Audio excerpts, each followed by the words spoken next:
The issue on the table. A petition from a Quaker delegation in Philadelphia calling on Congress to end the African slave trade and abolish slavery in all its forms. This petition was written and signed by Benjamin Franklin. It cannot go ignored.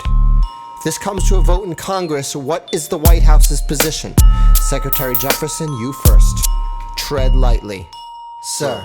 The Constitution clearly states that the states have to wait until 1808 to debate on whether to end the slave trade.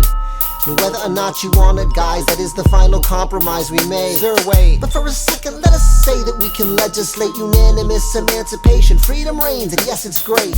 We cannot cure prejudice or righteous desperate hate. So back to Africa, or do they get a separate state? In 1784, I tried to float banning slavery in the West. My notion didn't get a single vote. Slavery's a sin, it's growing like a cancer. But we can't address a question if we do not have an answer.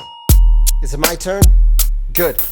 Plantation states are packed with promise makers. Do you realize the precious time these legislators wasted? Institutionalizing slavery only multiplies our troubles. Wait till the 1800s and the population doubles. You all know this is a stain on our soul. And democracy, a land of the free. No, it's not. It's hypocrisy to subjugate, to humanize a race. Call them property and say that we are powerless to stop it. You not foresee? Sir, even you have hundreds of slaves whose descendants will curse our names when we're safe in our graves. How will the South find labor for its businesses? How will Thomas Jefferson find his next mistresses? How dare you? Still, people follow like lemmings. All you hemming and hawing while you're hee-hawing with Sally Hemings. That's enough.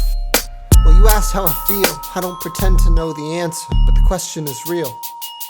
If I may, Mr. President Madison, let's take this moment to establish a precedent. First of all, sir, we won't involve you in this. Imagine this debate with all of Congress is ruinous. I'll reassure the South 1808 is still the year that was agreed upon. That buys us time and assuages fear.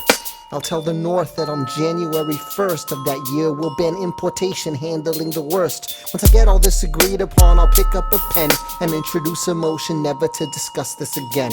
Mr. President. Hamilton, if we support emancipation, every single slave owner will demand compensation. And as for slandering Jefferson with talk of mistresses, do you really wanna have that conversation?